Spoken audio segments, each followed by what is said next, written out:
തലസ്ഥാനത്തെ ATM കവർച്ചയിലെ പ്രതിയെ അല്പസമയത്തിനകം തിരുവനന്തപുരത്തെത്തിക്കും. റൊമേനിയൻ സ്വദേശി ഗബ്രിയേൽ മറിയനെ ഇൻഡിഗോ വിമാനത്തിൽ തിരുവനന്തപുരത്തെത്തിക്കുന്നത്. ഇപ്പോൾ വിവരങ്ങളുമായി അവിടെ നിന്നും ഞങ്ങളുടെ പ്രതിനിധി ജീവൻ കുമാർ ചേരുന്നു. ജീവൻ, കേരളത്തെ ആശങ്കയുടെ മുൾമുനയിൽ നിർത്തിയ പ്രതി കൂടിയാണ് ഇപ്പോൾ എത്താൻ പോകുന്നത്. എപ്പോഴാണ് ഈ ഗബ്രിയേൽ അവിടെ എത്തുക, തിരുവനന്തപുരത്തെത്തുക?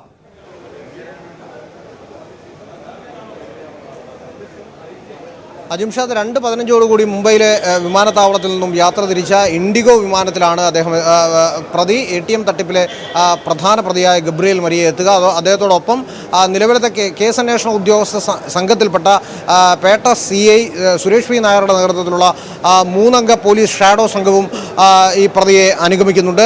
അവരുടെ നേതൃത്വത്തിലായിരിക്കും ഇവിടെ എത്തിക്കുക. പ്രതിയെ ഇവിടെ എത്തിച്ചതിനു ശേഷം കനത്ത പോലീസ് ബന്ദോബസ്തിൽ നേരെ AR ക്യാമ്പിലേക്ക് കൊണ്ടുപോകുമെന്നാണ് ഇപ്പോൾ പോലീസ് വൃത്തങ്ങൾ നമുക്ക് നൽകുന്ന സൂചന.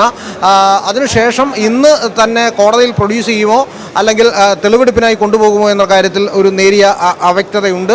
ഒരുപക്ഷെ വളരെ തിരക്കേറിയ പ്രദേശത്താണ് ഈ തട്ടിപ്പ് നടന്നത് എന്നതിനാൽ അവിടെ ഇപ്പോൾ പ്രതിയെ എല്ലാവിധ സുരക്ഷാ സന്നാഹത്തോടു കൂടി എത്തിച്ച് തെളിവെടുക്കാനാവുന്ന കാര്യത്തിൽ അന്വേഷണ സംഘാംഗങ്ങൾക്ക് തന്നെ ഈ കാര്യത്തിൽ ഒരു അവ്യക്തത നിലനിൽക്കുന്നുണ്ട്. അതുകൊണ്ട് തന്നെ ആ കാര്യത്തിൽ ഒരു പൂർണ്ണമായ തീർപ്പിലേക്ക് ഇപ്പോൾ എത്തിയിട്ടില്ല. എന്തായാലും ഇവിടെ നിന്ന് പ്രതിയെ നേരെ കൊണ്ടുപോകുന്നത് ഇപ്പോൾ AR ക്യാമ്പിലേക്കാകും എന്ന ഒരു സൂചന നമുക്ക് ലഭിച്ചിട്ടുണ്ട്. അവിടെ പ്രധാനപ്പെട്ട മേലുദ്യോഗസ്ഥന്മാർ ADGPയും IG അടക്കമുള്ളവർ അവിടെ എത്തിയായിരിക്കും ഗബ്രിയേൽ മറിയിൽ നിന്നും കൂടുതൽ വിശദാംശങ്ങൾ ചോദിച്ചറിയുക.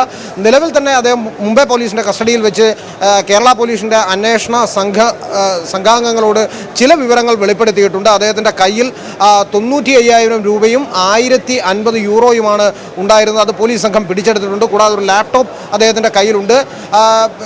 എന്നാൽ ചോദ്യം ചെയ്യലിനോട് അദ്ദേഹം പൂർണ്ണമായി സഹകരിക്കാൻ തയ്യാറാവുന്നില്ല എന്നാണ് നമുക്ക് ലഭിക്കുന്ന സൂചന. കാരണം ഈ കാര്യത്തിൽ തന്നെ പരിശീലിപ്പിച്ചത് ബൾഗേറിയയിൽ നിന്നുള്ള സംഘമാണ് എന്നാണ് അദ്ദേഹം മുംബൈ പോലീസിനോട് വെളിപ്പെടുത്തിയത്.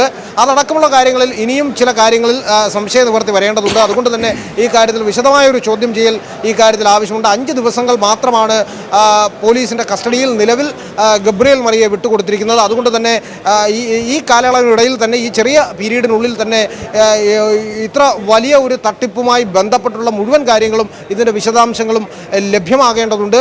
അതിനായി ഗബ്രിയേൽ മറിയിൽ നിന്നും കൂടുതൽ കാര്യങ്ങൾ ചോദിച്ചറിയണമെങ്കിൽ വിശദമായി അദ്ദേഹത്തെ ചോദ്യം ചെയ്യേണ്ടതുണ്ട്. പ്രത്യേകിച്ച് അദ്ദേഹം ഇപ്പോൾ അന്വേഷണവുമായി സഹകരിക്കാത്തൊരു ഘട്ടത്തിലാണ് നിലവിൽ ഉള്ളത്. അതുകൊണ്ട് തന്നെ ഈ കാര്യത്തിൽ ഇനി കൂടുതൽ മേലുദ്യോഗസ്ഥരുടെ ഭാഗത്തുനിന്നുള്ള ചോദ്യം ചെയ്യലുകളോട് കൂടി മാത്രമേ ഈ കാര്യത്തിൽ ഒരു പൂർണ്ണമായ വ്യക്തതയിലേക്ക് കാര്യങ്ങൾ എത്തിച്ചേരൂ. അജിംഷാദ്, തീർച്ചയായും ജീവനാണ് വിവരങ്ങൾ നൽകിയത്. തീർച്ചയായും ഗബ്രിയേൽ മറിയെ കൊണ്ടുവരുന്ന മുറയ്ക്ക് നമുക്ക് വിവരങ്ങളുമായി എത്താം. അല്പസമയത്തിനുള്ളിൽ ഗബ്രിയേൽ മറിയെ തിരുവനന്തപുരത്ത് വിമാനത്താവളത്തിൽ എത്തിക്കും. 2:15 മുംബൈയിൽ നിന്നും പുറപ്പെട്ട ഗബ്രിയേൽ 4:15 കഴിയെ ഇവിടെ എത്തുമെന്നാണ് പ്രതീക്ഷിക്കുന്നത്. എയർപോർട്ടിന് മുന്നിൽ നിന്നും ഞങ്ങളുടെ പ്രതിനിധി ജീവൻ കുമാറാണ് തത്സമയ വിവരങ്ങൾ നൽകിയത്.